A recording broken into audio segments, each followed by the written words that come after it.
Hello students. आज +2 की English का हम लोगों ने थर्ड लेसन स्टार्ट करना है। लेसन का नाम है thinking out of the box, lateral thinking. आपकी टेक्स्ट बुक्स के पेज नंबर 25 पर यह लेसन दिया गया है और आपको जो पीडीएफ भेजी गई है उसमें ये स्टार्टिंग में ही पेज दिया गया है। सबसे पहले तो लेसन के नाम के बारे में अगर हम डिस्कस करें तो लेसन का नाम है thinking out of the box, lateral thinking. कुछ हटकर सोचना, कुछ अलग तरीके से सोचना, ये इस लेसन के नाम का मतलब है। आप सभी ने स्टूडेंट्स एक चीज़ नोट की होगी, इस लेसन का राइटर यहाँ मेंशन नहीं है। इट मीन्स ये लेसन अडेप्टेड है। एक्चुअल में अगर आप इस लेसन के बारे में कहीं और सर्च करते हो तो आपको पता लग जाएगा कि पंजाब बोर्ड के अथॉरिटीज़ ने इस लेसन को किसी वेबसाइट के आर्टिकल से इंक्लूड किया है आपकी बुक में, और इन्होंने आपकी बुक के एक पेज पर ये इन्फॉर्मेशन भी दी हुई है कि ये लेसन अडेप्टेड है। तो लेसन के नाम की डिस्कशन करने के बाद अब हम लाइन टू लाइन ट्रांसलेशन करते हैं। Many years ago in a small Indian village a farmer had the misfortune of owing a large sum of money to a village money lender। बहुत साल की बात है, एक छोटे से इंडिया के गांव की ये बात है। वहाँ एक किसान रहता था। किसान की बुरी किस्मत की वजह से उसे गांव के ही शाहूकार से काफ़ी ज़्यादा कर्जा लेना पड़ गया। The money lender who was old and अगली फैंसिड द फार्मर्स ब्यूटीफुल डॉटर। जो गांव का शाहूकार था जिसने किसान को कर्जा दिया था, तो वो शाहूकार काफ़ी बूढ़ा था, देखने में उसका चेहरा काफ़ी घटिया था और उसका मन आ गया किसान की बेटी को हासिल करने के लिए। किसान की बेटी जो बहुत खूबसूरत थी, तो शाहूकार ने सोचा कि क्यों ना किसान की बेटी को मैं अपनी वाइफ बना लूं। सो ही प्रपोज्ड अ बार्गेन। तो उसने एक सौदा किया। बार्गेन का मतलब है सौदा करना। He said he would forgo the farmer's डेप्ट if he could marry the farmer's daughter. उसने किसान को कहा कि मैं तेरा सारा कर्जा माफ कर दूंगा अगर तू अपनी बेटी के साथ मेरी शादी होने दे तो। Both the farmer and his daughter were horrified by the proposal. किसान और उसकी बेटी दोनों ये सौदा सुनकर, उसकी ये बात सुनकर डर गए। हॉरिफाइड का मतलब है डर जाना। So the cunning money lender suggested that they let providence decide the matter. तो जो चालाक शाहूकार था उसने ये सजेशन दिया कि ठीक है, मैं इस बात को भगवान के भरोसे छोड़ता हूँ। प्रोविडेंस का मतलब है भगवान के भरोसे किसी चीज़ का फैसला करना। Next paragraph. He told them that he would put a black pebble and a white pebble into an empty money bag। उसने उन दोनों को कहा कि मैं एक पैसे वाला खाली थैला रखता हूँ, उस थैले में मैं 2 पत्थर डालूंगा, एक सफ़ेद रंग का पत्थर और एक काले रंग का पत्थर। पेबल का मतलब है पत्थर। Then the girl would have to pick one pebble from the bag. उसने लड़की को कहा कि तुम्हें एक कोई भी पत्थर इस बैग में से चुनना पड़ेगा। If she picked the black pebble she would become his wife and her father's डेप्ट वुड बी रिटर्न ऑफ।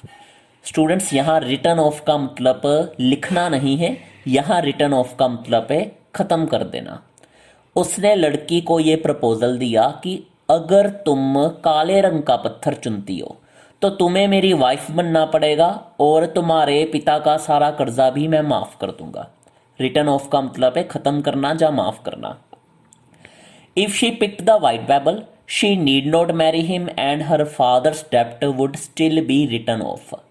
अगर तुम सफ़ेद पत्थर चुनोगी तो तुम्हें मुझसे शादी करने की भी कोई ज़रूरत नहीं है और तो भी मैं तुम्हारे पिता का कर्जा सारा माफ़ कर दूंगा।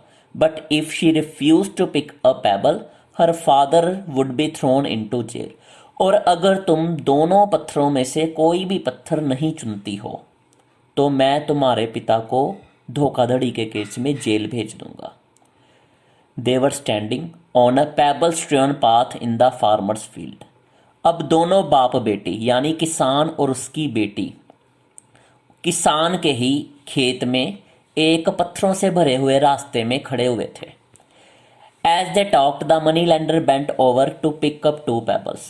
बाप बेटी दोनों बातें कर रहे थे आपस में, अचानक शाहूकार ने 2 पत्थर पकड़ लिए। As he picked them up the sharp eyed girl noticed that he had picked up 2 black pebbles and put them into the bag। ज्यों ही उसने पत्थर दोनों पकड़े तो लड़की की नज़र बड़ी तेज थी। तेज नज़र वाली लड़की ने ये देख लिया कि जानबूझकर उस शाहूकार ने 2 काले रंग के पत्थर पकड़कर बैग में डाल दिए हैं, ताकि जो भी पत्थर बैग में से निकले वो काले रंग का ही हो और हर हालत में उस लड़की को शाहूकार की वाइफ बनना पड़े। He then asked the girl to pick a pebble from the bag. अब उसने यानी उस शाहूकार ने लड़की को कहा कि इस बैग में से एक पत्थर तुम निकाल लो। Now imagine you were standing in the field, what would you have done if you had been the girl? If you had to advise her, what would you have told her? अब ये writer आपको एक तरह से indirect way में पूछ रहा है कि मान लीजिए आप उस खेत में खड़े होते, अगर आप लड़की होते तो आप क्या करते? आप उस लड़की की जगह हो तो आप किस तरह से सिचुएशन को डील करेंगे? अगर आपने उस लड़की को कुछ सलाह देनी हो या कुछ सजेशन देना हो तो आप उसे क्या सजेशन दोगे? Next paragraph, careful analysis would produce 3 possibilities.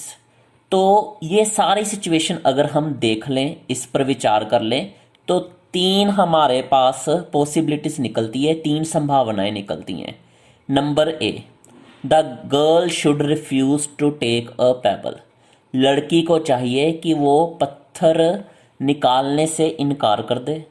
Number B, the girl should show that there were 2 black pebbles in the bag and expose the money lender as a cheat. लड़की को चाहिए कि वो सभी के सामने शाहूकार को एक्सपोज कर दे, सभी के सामने शाहूकार का असली रंग ले आए कि शाहूकार धोखाधड़ी कर रहा है क्योंकि उसने 2 काले रंग के पत्थर उस थैले में डाल दिए। Number C, the girl should pick a black pebble and sacrifice herself in order to save her father from डेप्ट एंड इम्प्रिजनमेंट। लड़की को चाहिए कि वो काले रंग का ही पत्थर निकाल ले, अपनी खुद की वो बलि चढ़ा दे। यहाँ बलि चढ़ाने का मतलब है अपना खुद का बलिदान कर दे अपने पिता की इज्जत बचाने के लिए, ताकि उसके पापा का कर्जा सारा उतर जाए और उन्हें जेल ना हो। Take a moment to ponder over the story. Ponder का मतलब है विचार करना। आप एक क्षण लीजिए, 1 मिनट लीजिए इस कहानी पर विचार करने के लिए। The above story is used with the hope that it will make us appreciate the difference between literal and logical thinking। ऊपर की कहानी बनाई ही इसलिए गई है ताकि आपको फ़र्क समझ आ जाए कि पुराने ढंग से सोचने में और नए तरीके से सोचने में फ़र्क क्या है। लॉजिकल थिंकिंग और लेटरल थिंकिंग। लेटरल थिंकिंग है नए तरीके से सोचना, लॉजिकल थिंकिंग है पुराने लॉजिक्स यूज़ कर कर सोचना। The girls dilemma can not be solved with traditional logical thinking. Writer आपसे ये कह रहा है कि लड़की जिस कश्मकश में फंसी हुई थी, डायलेमा मतलब कश्मकश, जिस विचार में या जिस समस्या में या मानसिक जकड़न में फंसी हुई थी, तो अगर वो पुराने तरीके से सोच समझकर कुछ एक्शन लेती तो वो कामयाब नहीं हो पाती। Think of the consequences if she chooses the above logical answers. आप विचार कीजिए उन नतीजों पर। कॉन्सिक्वेंसेस का मतलब है वो नतीजे, अगर इन नतीजों में से किसी भी एक नतीजे के ऊपर लड़की एक्शन ले लेती। इन शॉर्ट राइटर ये कहना चाहता है कि अगर वो लड़की ऊपर दिए गए किसी भी चॉइस में से कोई एक चॉइस अपना लेती तो हर कंडीशन में उस लड़की की लाइफ बर्बाद ही होनी थी। इस लेसन का अगला पार्ट हम नेक्स्ट सेशन में कंप्लीट करेंगे। Thank you.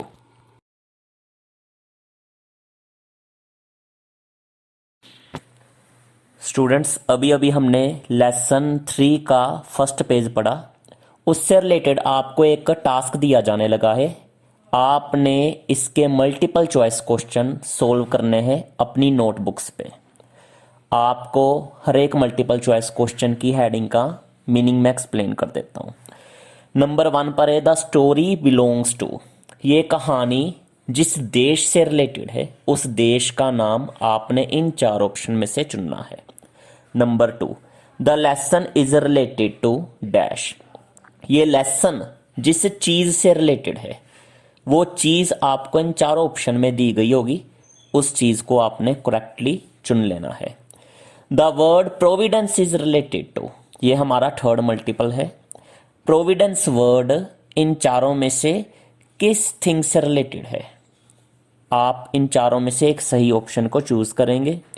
Number 4 the money lender was dash. जो शाहूकार था वो डैश था। 4 दिए हुए ऑप्शन में से एक सही ऑप्शन होगा आपके लिए। Number 5 if the girl took black pebble then she would have to. अगर लड़की काले रंग का पत्थर चुन लेती तो उसे ये करना पड़ता।